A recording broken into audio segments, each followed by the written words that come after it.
ದಿವಸದ ವಾಸ್ತವ್ಯ ನಾವಲ್ಲಿ ಪ್ಲ್ಯಾನ್ ಮಾಡಿದ್ದೀವಿ. ಅಲ್ಲಿ ಹೋಗಿ ಯಾವುದಾದ್ರೂ ಒಂದು ಟೆಂಟ್ನ ಮಾತಾಡಿ ಬೇಸ್ ಕ್ಯಾಂಪಲ್ಲಿ ಇಂದು ರಾತ್ರಿ ಅಲ್ಲೇ ತಂಗಿ ನಾಳೆ ಶುಭ್ರಮಣಿಯೊಂದಿಗೆ ಶ್ರೀ ಮುಂಬೈ ಮೂಲನಾಥ ಶ್ರೀ ಅಮರನಾಥ ದರ್ಶನವನ್ನು ನಾಳೆ ಮಾಡಲು ಪ್ರಯಾಣ ಬೆಳೆಸ್ತೀವಿ. ಬೆಳಿಗ್ಗೆ ಮತ್ತು ರಾತ್ರಿ ಈ ಜಾಗದಲ್ಲಿ ವಾಸ್ತವ್ಯ.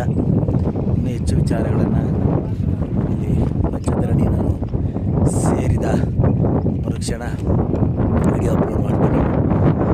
ಈಗ ಪಂಚಧರಣಿ ಇಲ್ಲಿಂದ ಕಾಣುತ್ತೆ. ಇಲ್ಲಿಂದ 4 ಕಿಲೋಮೀಟರ್ ದೂರ ಇದೆ. ಅದು ಇಲ್ಲೇ ಪಕ್ಕದಲ್ಲಿ ಅದು ಕಾಣ್ತಾ ಇದೆ ಅಂತ ನೀವು ತಿಳ್ಕೊಬೋದು.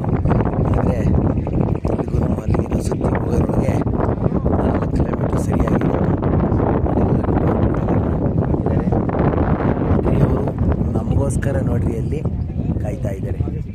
ನಮಗೋಸ್ಕರ, ನಮ್ಮ ಹಿತಕ್ಕೋಸ್ಕರ, ನಮ್ಮ ಸೇಫ್ಟಿಗೋಸ್ಕರ ಅವರು ಹಗಲಿರುಳು ಶ್ರಮ ಪಡ್ತಾ ಇದ್ದಾರೆ. ಇದು ಸಹ ಅದೇ ರೀತಿ ಗ್ಲೇಷಿಯರ್ ಸ್ಟಾರ್ಟ್ ಆಗ್ತಾ ಇದೆ ನೋಡಿ. ಧನ್ಯವಾದ. ಮುಂದಿನ ವಿಡಿಯೋನ ಮುಂದೆ ನೋಡ್ತೀನಿ. Thank you.